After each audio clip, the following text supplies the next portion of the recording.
Ei bawb, dwi'n ar y ffarm heddi yma, a fod chi'n gweld tu ôl i fi, mae'n dipyn o goed yma. Wan oedd y tir tu ôl i fi ddim yn gynhyrchiol iawn, oedd o'n serth, oedd o'n greigiog, oedd ddim lot o borfa, oedd bach yn boen yn dyn i hel defed oddi yno. Felly dyma'n haid yn ganol y 90au yn penderfynu i ffensio fo ffwr, plannu chydig bach o goed a gadael chydig o goed i dyfu yn naturiol hefyd. Dyma sut mae o yn edrych. Ydyw. Wan dwi wrth y modd efo'r darn yma o goedlan. So, o safbwynt nwyddau cyhoeddus, o'n i ddarparu, mae o'n gret. Mae o'n helpu i storio carbon. Mae o'n helpu i storio ag atal llif y dŵr, sydd yn helpu atal llifogydd. Mae o'n dda ar gyfer bioamrywiaeth.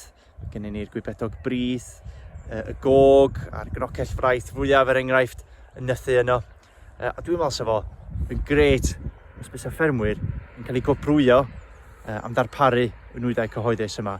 A hefyd cael ei talu i rheoli coedlanau hefyd. So ella bod gofyn pori yn ysgafn efo stoc, cael gwared o rywogaethau ymledol, neu tynnu o'r coed. Felly trwy lwc, dyma jyst un o'r pethau all polisi amaethyddol y dyfodol i wneud. Diolch.